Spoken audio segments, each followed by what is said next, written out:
మీరు సోరియాసిస్ గురించి వాటి లక్షణాల గురించి అడిగారు. ఈ సోరియాసిస్ అనేది మనకు కామన్గా ఏంటంటే దీన్ని పొలుసుల వ్యాధి అంటారు. చర్మం పైన పొలుసుల్లాగా అంటే చేప పొలుసుల్లాగా తయారవుతుంది. ఇది ఇప్పట్లో చాలామందికి మనం చూస్తూ ఉన్నాం. మొదట మనకు సోరియాసిస్ అనేది ఈ తల్లో చుండులాగా మొదలై శరీరం పైన చిన్న చిన్న పొక్కుల్లాగా వచ్చి తయారవుతుంది. దీంట్లో చాలా రకాలు ఉన్నాయి. బట్ ఇప్పుడు ఉన్న పరిస్థితుల్లో ఏంటంటే సోరియాసిస్ను ఆటోఇమ్యూన్ ప్రాబ్లం తోటి కూడా ముడిపెట్టే ఉన్నారు.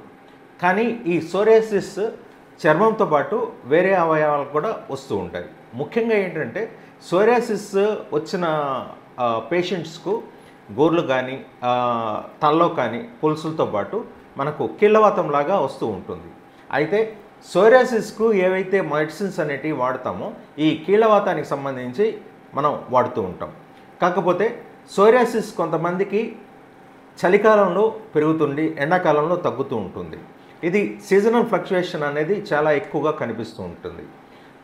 సోరియాసిస్ అనేది దీర్ఘకాలికంగా ఉంటుంది. ఇది అంటువ్యాధి మాత్రం కాదు.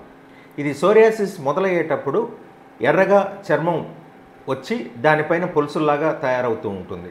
చాలామందిలో ఏంటంటే ఈ సోరియాసిస్ చాలా ట్రీట్మెంట్స్ డాక్టర్ దగ్గర తిరిగాము, అయినా కూడా మాకు ఫలితం లేదు, క్యూర్ లేదనేసి అడుగుతూ ఉంటారు.